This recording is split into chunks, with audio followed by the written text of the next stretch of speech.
Bismillahirrahmanirrahim. Assalamualaikum warahmatullahi wabarakatuh.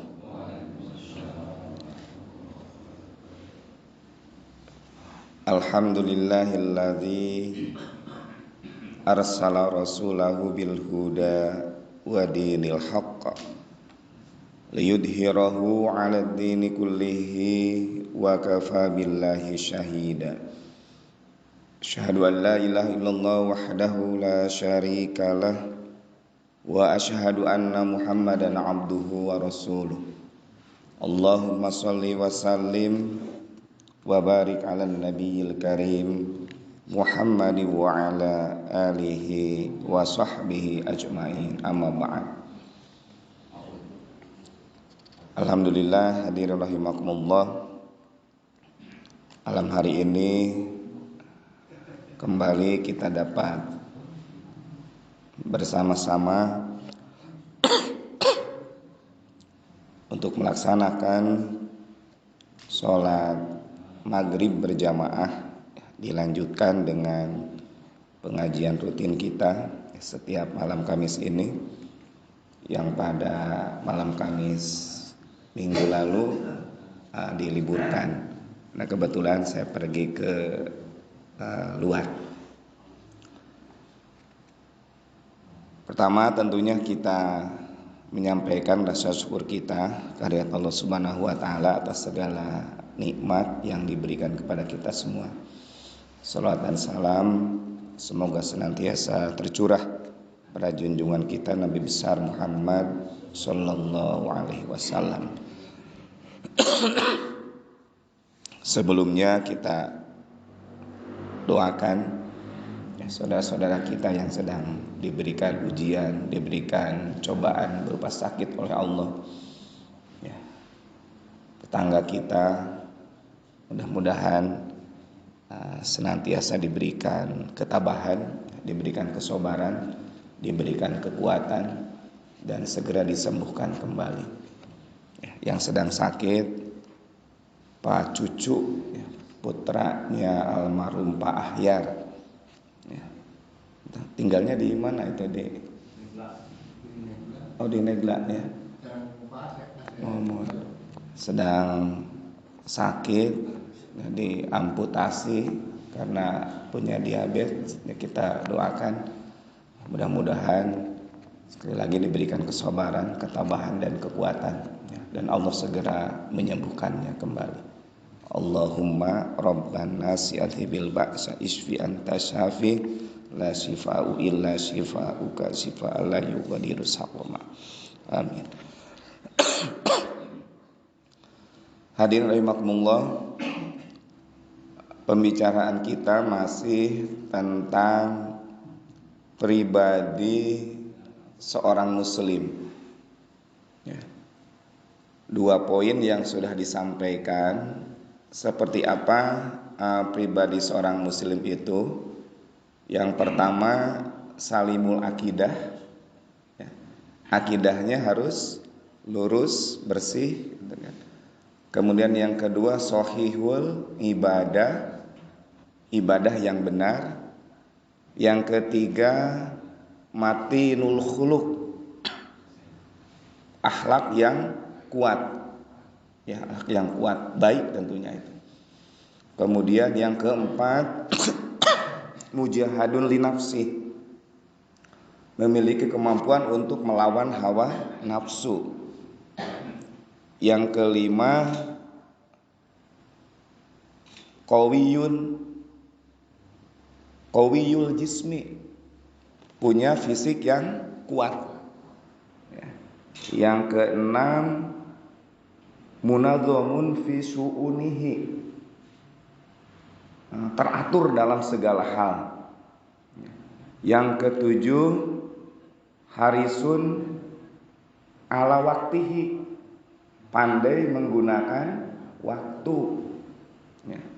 Kemudian yang kedelapan itu qadirun alal kasbi, punya penghasilan sendiri, punya kemandirian. Yang kesembilan, nafi'un li ghairihi, bermanfaat untuk orang lain. 9 itu. Satu lagi yang ke-10,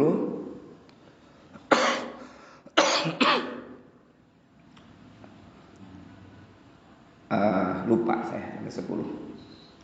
Nah, kita memasuki poin yang ketiga, yakni matinul khuluq, akhlak yang kuat. Al-matin itu kuat. Darul matin itu tempat yang kuat gitu, tempat yang kokoh gitu.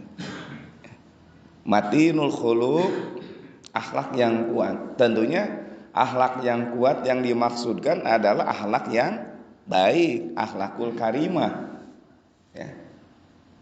Akhlak yang benar. Ya, jadi ketika kita bicara akhlak itu memang konotasinya langsung kepada yang baik gitu.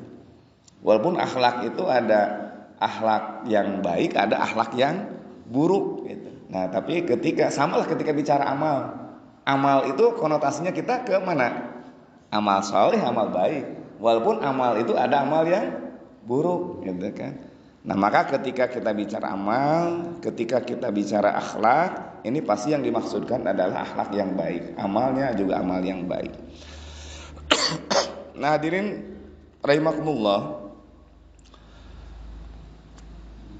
seorang muslim itu bukan hanya akidahnya yang harus lurus, bukan hanya ibadahnya yang harus benar, tapi akhlaknya pun harus kuat gitu. Artinya akhlak ini sangat penting bagi kehidupan kita sebagai seorang muslim.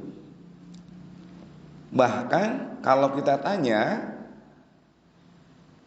salah satu tujuan diutusnya Nabi itu adalah untuk memperbaiki akhlak, untuk menyempurnakan akhlak. Ya, satu penjelasan menyampaikan innama bu'ithtu liutammima makarimal akhlak. Sesungguhnya aku diutus untuk menyempurnakan akhlak, untuk menyempurnakan kemuliaan akhlak. Nah, jadi Nabi diutus itu untuk menyempurnakan akhlak. Kalau dalam satu penjelasan dalam surat Al-Anbiya, ya, ayat 107, Allah menyampaikan inna wa ma arsalnaka illa rahmatan lil alamin. Dan kami tidak mengutusmu Muhammad kecuali sebagai rahmat untuk seluruh alam semesta. Ada hubungan Nabi diutus sebagai pembawa rahmat untuk seluruh alam semesta ini. Tadi dalam hadis Nabi diutus untuk menyempurnakan akhlak. Artinya apa? Tidak akan ada rahmat bagi seluruh manusia, bagi seluruh alam ini terkecuali harus dengan akhlak. Jadi rahmat untuk seluruh alam ini hanya akan ada kalau dibarengi dengan apa? Dibarengi dengan akhlak. Nah, ini berarti pada poin ini akhlak ini memang memegang peranan penting bagi kehidupan manusia. Kalau ditanya penting ibadah atau penting akhlak, dua-duanya penting. Dua-duanya penting. Walaupun hal yang terpisah, ibadah, akhlak ada akhlak. Nah, cuma tidak boleh dipisahkan. Dan ternyata ibadah kita itu adalah untuk memperbaiki akhlak. Nah, kalau seperti itu konteksnya berarti antara ibadah dengan akhlak itu tidak boleh terpisah. Mana buktinya? ibadah itu untuk memperbaiki akhlak. Kita lihat misalkan ibadah sholat. Kita tahu bahwa dalam surah Al-Ankabut ayat 45, wa aqimis sholat innas sholata tanha anil fahsya'i wal munkar. Kata Allah, dirikanlah sholat. Sesungguhnya sholat itu mencegah dari perbuatan keji dan perbuatan munkar. Berarti itu kan kaitan dengan akhlak. Jadi dengan sholat harus lahir akhlak. Man akhlaknya? Tidak lagi kita melakukan perbuatan-perbuatan buruk. Tidak lagi melakukan perbuatan-perbuatan keji. Tidak lagi melakukan perbuatan-perbuatan yang munkar. Nah, jadi kalau begitu, sholat itu ternyata harus memperbaiki akhlak.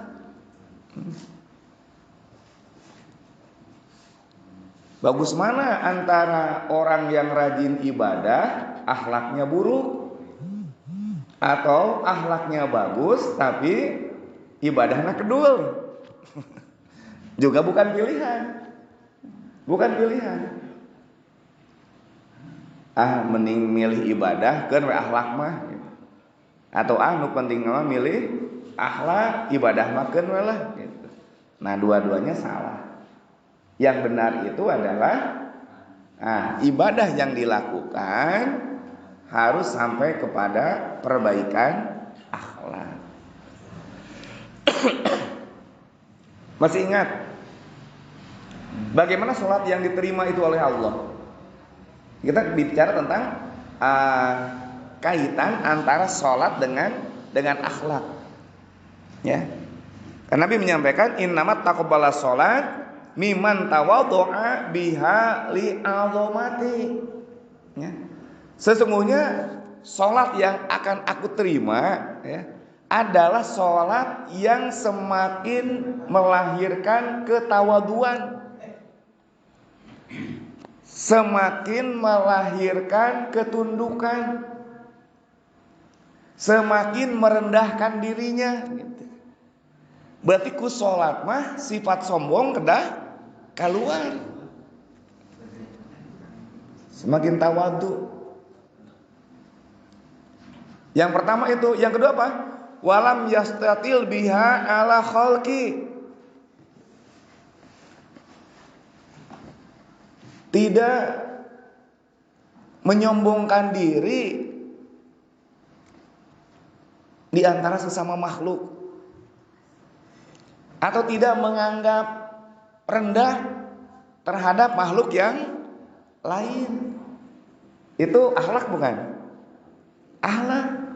Tadi tawadu itu akhlak, sikap tawadu itu.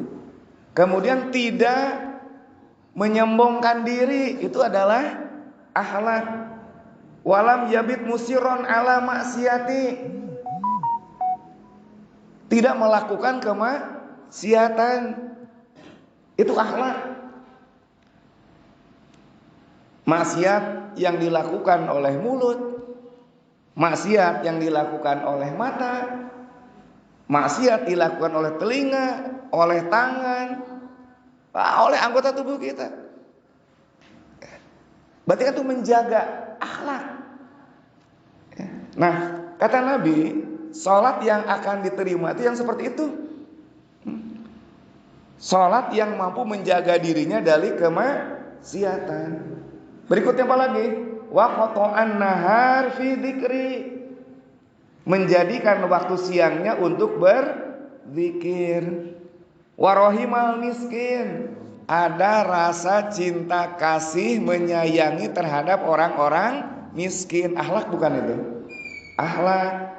Wabnis sabil, kepada juga ibnus sabil. Warohimal armilah, juga ada rasa sayang kepada siapa? Armilah itu janda-janda tua gitu, yang memang membutuhkan kasih sayang dari orang lain. Warohimal musob, orang yang terkena musibah. Tuh. Jadi sholat itu harus melahirkan akhlak. Ya. Akhlaknya apa saja dalam penjelasan Nabi tadi? Awadu, tidak sombong, menjauhi maksiat, kemudian menyayangi orang miskin, menyayangi ibnu sabil yang dalam perjalanan, menyayangi janda-janda tua, menyayangi orang yang sedang terkena musibah. Nah, ini sebagai satu bukti bahwa ibadah sholat itu harus mampu melahirkan akhlak. Bagaimana dengan ibadah zakat, ibadah sodakoh? Itu juga harus melahirkan akhlak. Kita lihat dalam surat At-Taubah, surat yang ketiga, At-Taubah itu yang ke-9, ayat yang ke-103. Khud min amwalihim sodakotan tutahhiruhum wa tuzakkihim biha. Ambillah zakat dari sebagian harta mereka. Dengan zakat itu kamu membersihkan dan mensucikan. Di zakat itu akan melahirkan apa? Membersihkan atau mensucikan diri kita. Itu berarti dalam rangka memperbaiki akhlak. Jadi ibadah nama ngaluarkeun zakat, ngaluarkeun infak, ngaluarkeun sedekah, itu akan membersihkan diri kita, baik membersihkan harta, membersihkan diri, membersihkan jiwa, ya. Dan itu adalah dalam rangka proses perbaikan akhlak kita.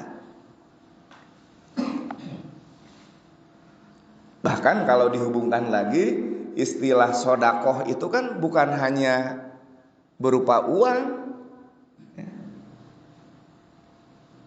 Tabassamuka fi wajhi akhika sodakoh. Dengan memperlihatkan wajah yang ceria, senyum yang diberikan itu juga merupakan sodakoh. Senyum itu adalah akhlak. Itu disebut dengan sodakoh.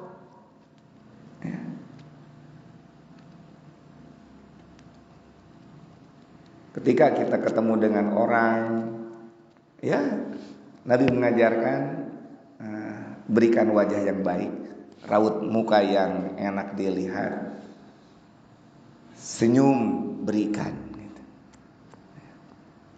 Itu merupakan satu bentuk sodakoh. Tabassumuka fi wajhi akhika sodakoh. Jadi memberikan senyuman kepada saudaramu adalah sodakoh. Bahkan dengan apalagi wa imatatul adza anitorik sodakoh. Membuang duri di jalanan itu berupa apa? Sodakoh. Akhlak lagi. Di jalan ada halangan, ada rintangan yang akan membahayakan, kita pinggirkan. Itu akhlak. Ya. Dan itu dikaitkan dengan apa? Dengan sedekah. Sampai menunjukkan kepada orang yang tidak tahu jalan, mana jalan, itu juga sedekah. Itu akhlak. Artinya memberikan bantuan kepada orang lain. Nah, ini hadirin sekalian menggambarkan bahwa ibadah itu memang untuk memperbaiki akhlak. Bagaimana jadinya ketika seseorang ibadahnya rajin tapi akhlaknya buruk? Ibadahnya rajin ya, tapi ya tidak mau menyapa orang, disapa tidak memberikan jawaban gitu. Ini hal-hal yang kecil ya terkait dengan akhlak. Walaupun sebetulnya bicara akhlak ini cakupannya kan sangat-sangat luas gitu. Ya bahkan ibadah sendiri, ibadah formal juga merupakan bagian dari akhlak sebetulnya. Kan bicara akhlak itu bisa terhadap manusia, bisa ke Allah gitu kan, bisa ke Rasul, itu sama pembicaraan kita tentang akhlak. Nah, jadi dengan demikian baik sholat ataupun zakat, sodako itu nyambung dengan apa? Dengan akhlak. Bagaimana dengan ibadah saum? Saum juga sama. As-saumu junnatun anil ma'as. Jadi saum itu untuk menjadi benteng dari segala kemaksiatan gitu. Jadi sasarannya juga sama untuk akhlak kita. Ya, bahkan penjelasan lain menyampaikan idza kana yaumu shaumi ahadikum fala yarfas wala yashab. Jika seorang di antara kalian sedang saum, maka janganlah bicara kotor. Janganlah menipu. Kan bicara kotor itu akhlak yang buruk gitu. Maka dengan saum harus mampu melahirkan bicara kita bicara yang baik. Itu akhlak yang baik tentunya. Bahkan kalau ada orang yang mau ngajak ribut, menjelek-jelekan kita, katakan saja apa? Ini saya sedang saum. Nah, ini betapa nilai-nilai akhlak itu memang sangat penting. Dan ini harus kuat melekat pada pribadi setiap seorang muslim. Disebut matinul khuluq itu melekat akhlak itu gitu. Termasuk bagaimana dengan haji. Sama. Dalam surat Al-Baqarah 197, Al-hajju asyhurun ma'lumat faman faradha fihinnal hajj fala rafasa wala fusuqa wala jidala fil hajj. Tuh, bagi orang yang berhaji harus melahirkan akhlak. Bagaimana? Dilarang untuk bicara rofas, bicara kotor gitu kan. Dilarang berbuat fasik, dilarang apa? Berbantah-bantahan, berdebat gitu. Itu dalam haji sama seperti itu. Nah, jadi dengan demikian sekali lagi ibadah yang benar disebut shahihul ibadah itu tetap harus dibarengi dengan akhlak yang baik. Dan ternyata ibadah-ibadah yang disebutkan tadi mulai dari saum, sholat, zakat, haji itu ternyata menggiring kita untuk memiliki akhlak yang baik. Ya, bahkan ketika sholat tidak melahirkan akhlak yang baik, dalam penjelasan Nabi berarti tadi tidak termasuk innamat taqabbalas sholat. Berarti masuk ke dalam bahagian sholatnya yang tidak akan diterima. Nah, ini kita harus khawatir, kita harus waspada gitu kan, harus hati-hati.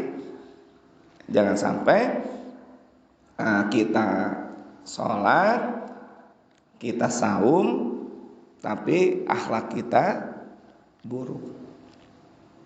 Komo sampai STMJ apa STMJ? Sholat terus, maksiat jalan gitu. Wah, itu mah. Justru ku sholatnya maksiat harus dicegah. Ya mas sholat, waktu nama maksiat mah maksiat. Nah, itu berarti ternyambung sebetulnya. Jadi dalam penjelasan Nabi ada orang yang sholat tapi tidak mendapatkan nilai sholat gitu. Yang seperti apa? Yang tadi, ya, yang sholatnya hanya sebatas ritual saja, tidak melahirkan akhlak dalam kehidupannya. Nah ini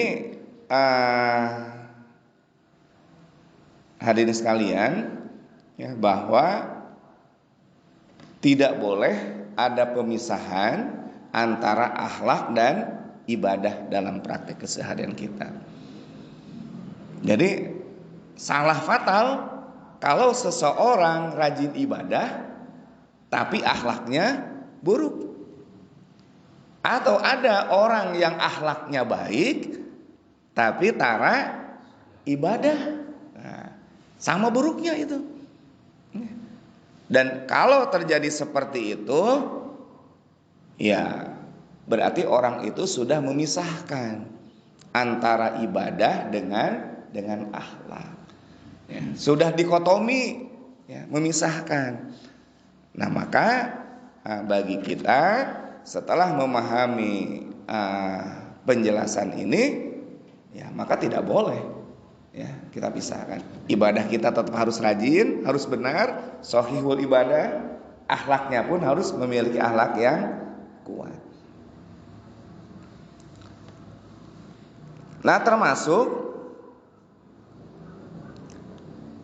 ada ini untuk menggambarkan, bukan untuk memilih, ya, bukan untuk memilih salah satu. Ada satu penjelasan yang disampaikan oleh Nabi begini. Ada orang berbondong-bondong mendatangi Rasulullah. Mereka bertanya, wahai Rasulullah, fulanah, seseorang, kan, menjadi buah bibir karena rajin sholatnya, rajin saumnya, rajin zakatnya, padahal ia menyakiti para tetangga, gitu. Ada orang rajin ibadahnya, ya, tapi suka mengganggu tetangga. Tetangganya merasa tidak nyaman, tidak tenang dengan keberadaannya, gitu. Apapun dengan tetangga jadi ribut, gitu. Hal yang kecil jadi rame dengan tetangga. Maka kata Nabi, tempatnya di neraka. Tuh, gara-gara apa? Gara-gara goreng tetangga. Padahal osok saum, osok sholat, osok zakat. Apa yang menyebabkan dia menjadi penghuni neraka? Goreng kata tetangga, gitu.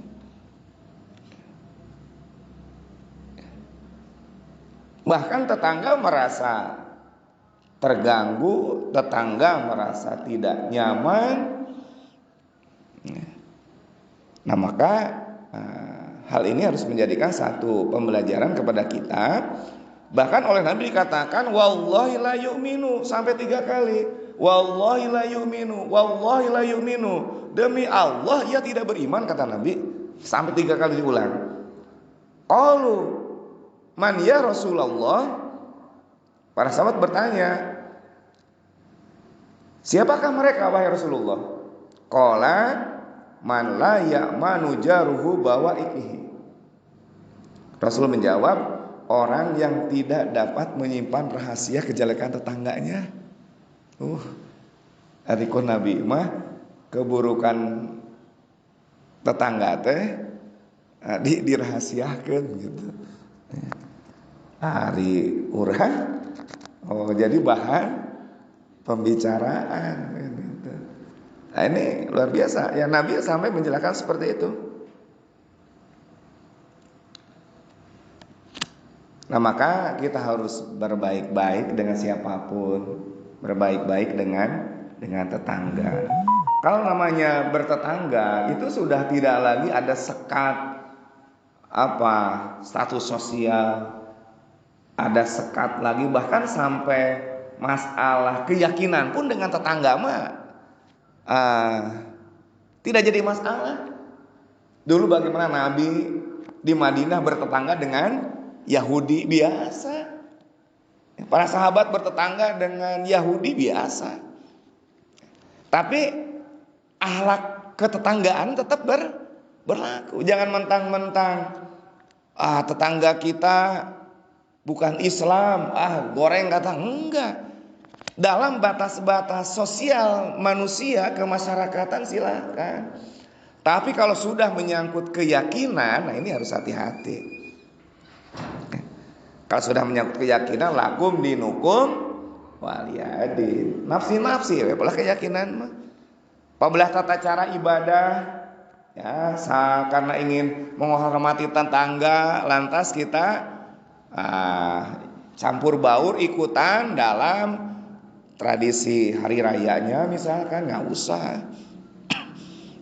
Ya, tapi dari sisi ketetanggaan ini tetap harus dijaga. Ya, harus dijaga. Bertetangga dengan siapapun tetap harus baik. Jangan sampai tetangga kita merasa tidak nyaman, merasa terganggu oleh kita dengan keberadaan kita, apapun itu model dan bentuknya.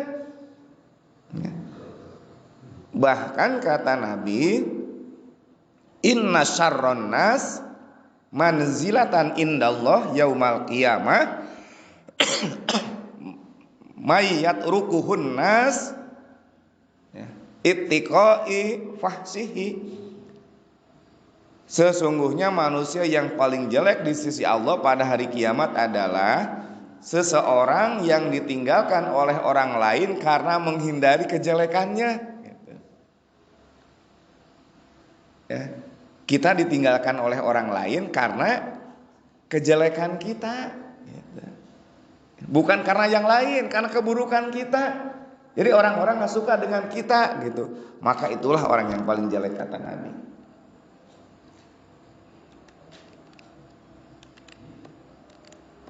Nggak ada orang menyukai keburukan orang lain, nggak ada. Baik keburukan untuk dirinya ataupun keburukan yang akan mengganggu ketentraman, kenyamanan orang lain. Ya. Nah, maka akhlak ini harus dijaga. Ya. Jangan mentang-mentang kita, wah orang mah rajin sholat, rajin ke masjid, dah yang nanya ke jelema nu tara ka masjid mah gitu. Justru malah jadi buruk yang seperti itu. Nah, justru dengan semakin kita rajin, harus semakin nambah tawadu, ya. Merendahkan diri kita, tidak lantas menjadikan diri kita sombong, diri kita merasa paling lebih baik. Sholat yang kita lakukan pun ini kan belum tentu.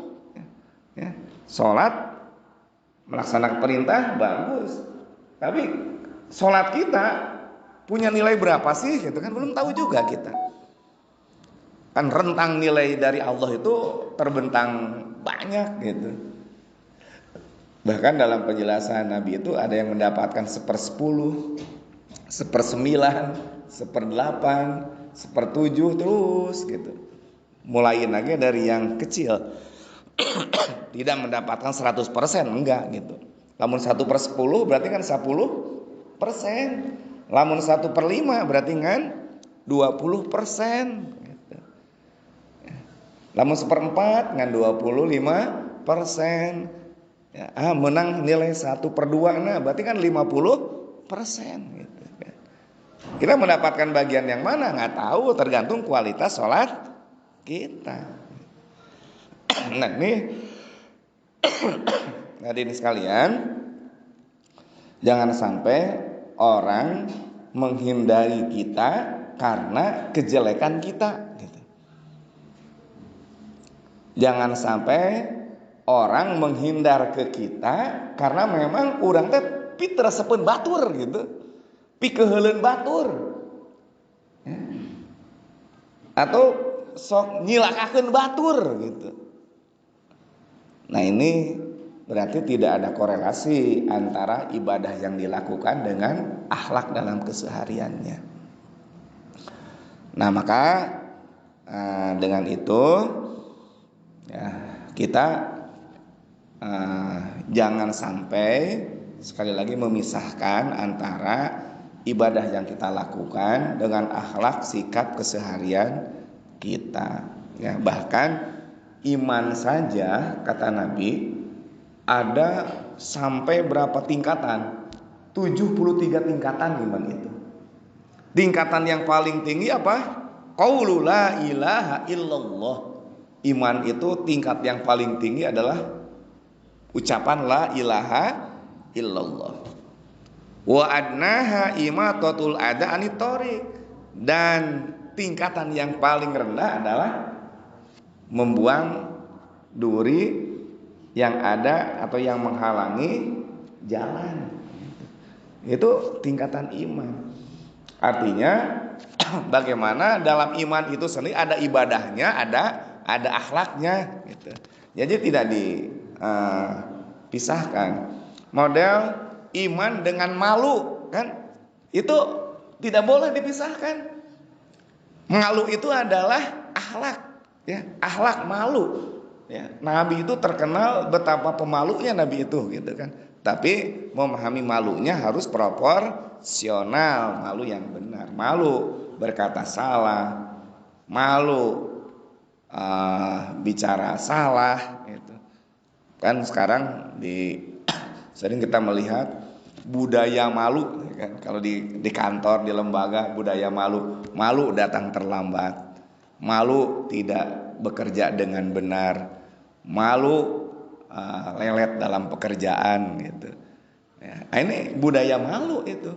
Kedua malu kalau kita sholat terlambat harus gitu. Malu kalau kita tidak menyempatkan waktu untuk membaca Al-Quran. Malu kalau kita tidak menyempatkan waktu untuk taklim. Nah, itu yang positif berarti kan.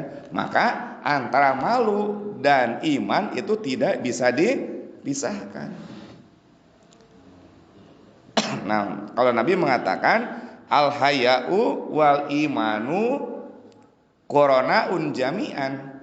Malu dan iman itu ibarat jalinan persahabatan yang tidak terpisahkan. Jadi orang yang beriman pasti memiliki rasa malu, ya, pasti memiliki rasa malu. Tapi orang yang tidak memiliki rasa malu, ya berarti bisa kita ukur bagaimana kualitas keimanannya. Bisa jadi tidak memiliki iman.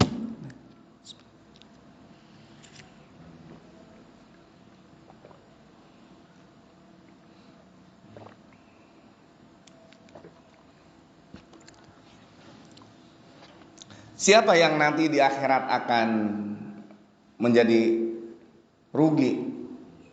Sering dibahas tentang al-muflis itu. Orang yang bangkrut nanti di akhirat. Ketika di akhirat orang datang di hari kiamat dengan membawa amal-amal baiknya. Ya. Jadi ngagondol amalan sholat gitu kan. Ibadah saumnya, ibadah zakatnya, dan seluruh kebaikan-kebaikannya ia bawa menghadap ke Allah gitu.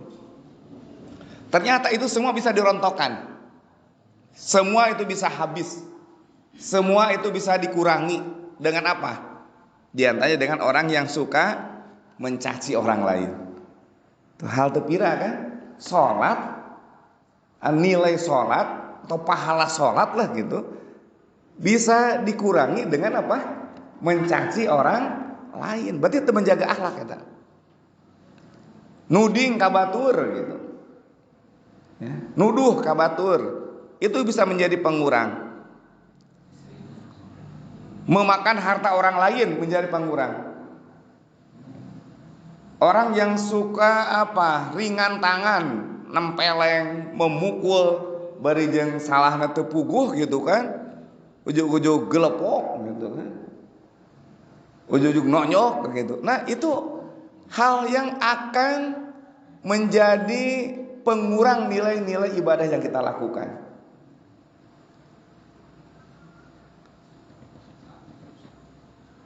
Dan orang yang bangkrut itu kalau ternyata hal-hal yang tadi yang sifatnya akhlak dengan sesama manusia, itu pengurangnya lebih banyak gitu. Jika lamun dibandingkan mah dosa nuding batur, dosa mencaci batur, dosa ngarampas hak batur, dosa ngagebug batur, dosa mengalirkan darah orang lain, ya, itu lebih besar ketimbang apa? Pahala sholat, pahala saum, pahala haji gitu. Itu lebih besar dosanya. Maka kata Nabi, orang yang seperti itu disebut dengan muflis. Jadi habis menggerogoti kebaikan-kebaikan yang sudah dilakukannya, habis menggerogoti amal-amal soleh yang sudah dilakukannya gitu. Bahkan di dalam hadis itu bisa dibalik, dosa anu sakiti oleh kita diberikan kepada orang yang ahli sholat tadi, lamun nilai kebaikannya sudah habis gitu. Ini kan satu hal yang sangat menjadi perhatian bagi kita, bahwa ternyata hidup ini tidaklah cukup dengan ibadah saja gitu. Tapi bagaimana kita hidup di antara sesama manusia pun gitu, harus dijaga gitu. Jangan mentang-mentang orang ayeuna kuat bisa enaknya saja kepada orang lain. Jangan mentang-mentang kita punya kedudukan seenaknya saja terhadap orang lain. Jangan mentang-mentang kita punya materi yang banyak semena-mena terhadap orang lain. Tidak terjadi seperti itu. Itu akan menjadi penyebab nanti di akhirat kita mengalami kebangkrutan gitu. Disebut dengan al-muflis itu. Nah ini hadis kalian, Allah sendiri di dalam Al-Quran itu menggandengkan antara ibadah dengan akhlak. Kita lihat misalkan dalam surat Al-Mu'minun, surat yang ke-23. Qad aflahal mu'minun, beruntunglah orang-orang yang beriman. Alladzina hum fi sholatihim khashi'un. Siapa? Dia yang sholatnya khusyuk, ibadah tah. Sholatnya khusyuk. Walladzina hum anil lagwi mu'ridun. Dan orang-orang yang menjauhkan diri dari perkataan dan perbuatan yang tidak berguna, akhlak gitu ya. Jadi sholatnya kudu khusyuk, kemudian dilanjutkan dengan menjauhi perkataan dan perbuatan yang tidak berguna, direndengkeun. Berikutnya walladzina hum lizakati fa'ilun, ngaluarkeun zakat, ibadah lagi kita zakat ya. Jadi sholat, terus menjauhi dari yang tidak berguna, kemudian zakat. Walladzina hum li furujihim hafidun, dan orang-orang yang menjaga harga dirinya, menjaga kemaluannya, itu akhlak lagi masuk di situ. Nah ini contoh ya, bahwa ternyata antara ibadah dengan akhlak itu tidak terpisah gitu. Atau dalam surat Al-Furqan 63 sampai 67 ya, ciri-ciri ibadur rahman. Di situ wa ibadur rahmanil ladina yamsuna alal ardi hauna wa idza khatabahum jahiluna qalu salama, itu akhlak.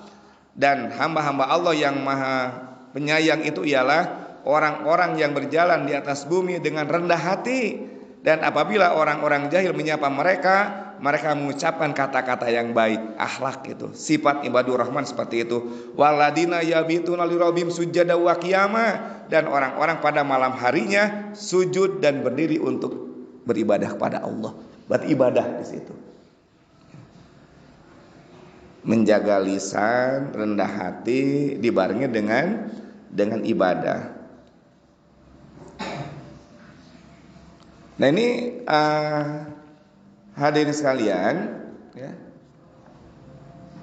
bagaimana menggandengkan memadukan antara ibadah dengan akhlak. Termasuk ayat yang di ayat pendek surat Al-Maun, kita bisa melihat fawailul lil musallin. Celakalah orang-orang yang sholat, alladzina hum an sholatihim sahun, orang-orang yang lalai dari sholatnya. Sholat ibadah kan gitu. Alladzina hum yuraun, dan orang-orang yang ria, ya. Wa yamnaunal maun, dan enggan menolong dengan sesuatu yang berguna. Itu akhlak, ya. Jadi sholat digandeng dengan akhlak. Nah ini hadirin sekalian, maka yang harus kita lakukan adalah bagaimana ibadah kita sahihul ibadah, tapi harus dibarengi dengan matinul khuluq, akhlak yang kuat, yang melekat di dalam diri kita. Nah setelah kita melihat beberapa ayat yang Allah sampaikan tadi, maka ini harus menjadi pendorong bagi kita untuk kita menjadi pelaku akhlak yang baik di dalam kehidupan ini. Nah insya Allah kalau jadi seperti itu, berarti tidak ada pemisahan, tidak ada dikotomi antara ibadah dengan akhlak. Nah ini hadirin rahimakumullah, poin yang ketiga, yakni matinul khuluq. Sebagai seorang muslim harus yang pertama salimul akidah. Akidah kita harus lurus, harus benar. Yang kedua sahihul ibadah, ibadah kita harus benar. Yang ketiga matinul khuluq, akhlak harus kuat, melekat dalam diri kita. Tentunya yang dimaksud adalah akhlak yang baik. Demikian untuk kesempatan malam hari ini, mudah-mudahan bermanfaat. Saya akhiri, Alhamdulillah tawakkalna wa ilaihi masir. Assalamualaikum warahmatullahi wabarakatuh.